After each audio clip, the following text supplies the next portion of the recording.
Well, I feel very humbled to be in the presence of so many distinguished church leaders, scholars, and public intellectuals.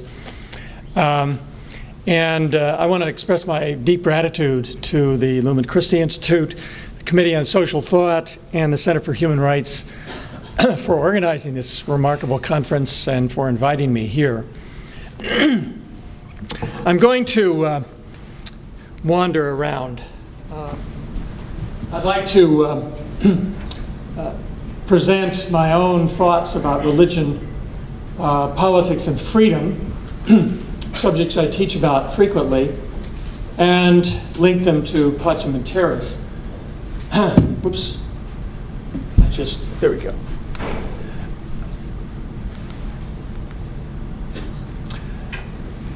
I want to start with some vignettes. Samuel Huntington, in his great book, The Third Wave of Democratization, the expansion of global democracy in the period between 1974 and 71, argued that the great wave of democratization was overwhelmingly a Catholic wave. 3/4 of the countries that transited to democracy between 1974 and 1991 were Catholic majority countries. 70% of Catholic countries were not democracies in 1974. Today, only 2 unambiguously remain dictatorships. And as Huntington noted, one of the driving forces behind this was the papacy of John Paul II, who had an ability to arrive in all of his pontifical majesty at critical points in the democracy process, or the democratization process, in many countries around the world. And of course, this great photograph of John Paul II in Poland, where the crowds began to chant, "We want God, we want God," electrified the nation and spelled the downfall, ultimately, of the Warsaw Pact and communism. A recent book by Toft, Philpott, and Shaw, Dan Philpott is with us today, extends Huntington's work, and they systematically analyze throughout the world, in that period, through a longer period of time, those actors who were leading or supporting, playing roles in the democratization process throughout the world. And what they find is that religious actors from the Catholic tradition accounted for an overwhelming proportion of religious activism on behalf of democracy between 1972 and 2009. The church served as the lead or supporting actor in 36 of the cases, exactly 3/4, where religious actors supported democratization, and they played the leading role in most of those cases. This extended to countries without a Catholic majority. So one of the things that Toft, Philpott, and Shaw show is that Catholic actors in places like South Korea and some African countries that were not Catholic majority countries were also central actors in the democracy or democratization process. Now this is a recent chart that Brian Grimm at the Pew Forum provided to me, summarizing material from the great studies that the Pew Forum is doing on global restrictions on religion. It's a remarkable table. Notice that these are 2 kinds of restrictions on religion: government restrictions and social hostilities, and I'll talk more about how they link in a minute. In countries where Catholics are the majority, government restrictions are half. Or rather, in countries without a Catholic, where Catholics are a minority, government restrictions are twice that, as in Catholic majority countries. And social hostilities are extremely low. This is a 10-point scale. So social hostilities are extremely low in Catholic majority countries compared to countries where Catholics are a minority. Fascinating finding. So we might speak about Catholicism and the democratic peace. Catholicism has been a central force for democratization in the past half century. Catholicism has been a key driver of the expansion of religious freedom in the past half century.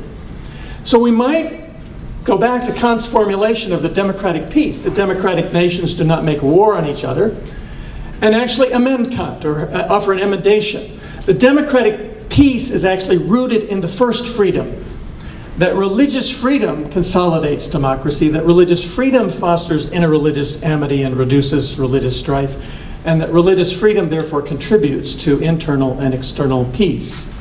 Pacem and Terris. So this is the surprise, in a way, of our secular age. The great secular age of the 20th century, the hinge of this epochal world development, the last great expansion of democracy on earth, the last great wave of expansion of religious freedom, hinged on theology. Isn't that a surprise, that this was a theological development?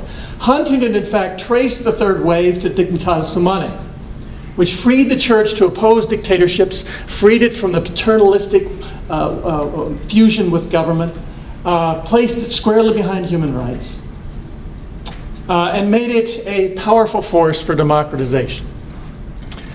Pacem and Terris prefigured that historic document, and I want to talk briefly about that. Sort of explaining this surprise, because I think deep insights in Pacem and Terris help to explain the surprise that the great epochal development in the last half century on democracy and religious freedom was a theological development. Human dignity, as we've heard, flows from the fact that we are made in the image and likeness of God, and that we are ransomed by the blood of Jesus Christ.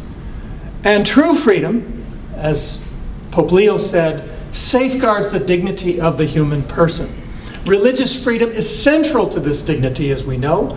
Because conscience is the law written on our hearts, we must be free to follow the dictates of conscience. And it's interesting that John the 23rd cites Lactantius. This is the very condition of our birth, that we render to the God who made us just homage which is due. And echoing what Professor Whitty noted and what Joseph Weiler noted last night, religious freedom is anchored in duty, transcendent, ultimate duty.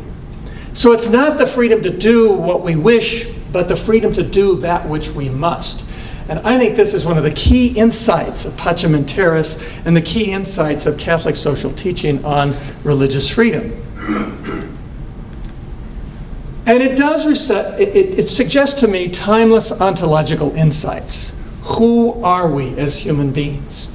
We have an innate quest for meaning and truth and purpose. We experience transcendent obligations. We have consciences. And we experience the denial of our conscience as a profound violation of our dignity, which produces the instability that comes from that. Or, as Cardinal Newman put it, conscience has rights because it has duties.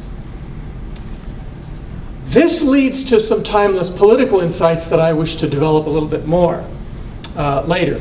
Religious liberty, we now know from good empirical evidence, limits state tyranny. It is a limit on state power. Religious liberty nourishes the mediating institutions of civil society. It protecting religious liberty also fosters citizen loyalty and interreligious amity.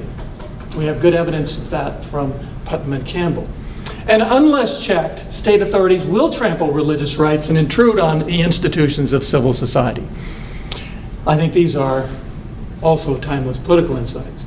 Now, what I would like to argue is that we are actually in a unique moment of human history in which empirical social science, flawed as social science sometimes is actually, and a vast global record, which we now have, a documentary record, is actually corroborating the ontological insights of Pacem and Terris.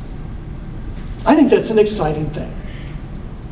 That there's an historic convergence of unprecedented documentary record that the Pew Forum and other institutions are developing, and a unique capacity to test these timeless propositions. That humans thrive best and most peacefully when they enjoy the freedom to express their fundamental dignity. And when that's violated, that produces strife and violence and war and oppression. And this creates, in my view, a strategic opportunity to navigate the crucible of the 21st century living with our differences in a shrinking world. Now, let me talk briefly about some of the studies that I think are doing this corroboration of these timeless ontological insights. And I will talk more about Grimm and Finke's book, The Price of Freedom Denied, but they suggest that religious freedom crucially contributes to civil societies, women's status, economic development, societal peace, and regional stability. The political scientist Alfred Stepan at Columbia has written a seminal article called The Twin Tolerations, in which he shows that the institutional freedom of church from the state actually vitally contributes to the democratization or consolidation of democracy and its sustainability. And Toff, Philpott, and Shaw show that the denial produces militancy, strife, and war. So that justice demands religious liberty and violations disrupt the social order. Now I want to spend a few minutes briefly talking about the monumental studies of the Pew Forum on Religion and Public Life, documenting global restrictions on religion. And so if you just Google Pew Forum global restrictions, you'll find these studies. 2009 and then rising restrictions 2012. They find that 75% of the world's population live in countries with high or very high restrictions on religion. And that number has been rising. I want to talk about the methodology because this to me is fascinating as a social scientist. This work is some of the best social science there is, in my judgment. The Pew Forum uses 16 major human rights reports, including the State Department's report on religious freedom, 20 indicators of government restrictions, 13 indicators of social hostilities. They use double-blind coders, so they have basically students at Georgetown coding every incidence of a restriction or social hostility documented in all of these reports. And then they develop from that a numerical index for every country on earth, with the exception of North Korea because we have no data on what's going on inside of North Korea. We know it's horrible, but the Pew Forum is very careful about this. So you can go to the Pew Forum and find the score for every country on earth of the degree of government restrictions and degree of social hostilities on a scale of 1 to 10. It's a fascinating thing. These are what they look for when they look at government restrictions. Does the government interfere with religious practice? Does it discriminate? Does it harass religious group? Is there physical violence or imprisonment? Does the government ban any religious group? These are tangible measures. Or social hostilities. Are there attempts by social groups to prevent religious practice? Malicious acts, mob violence, intimidation, and so forth.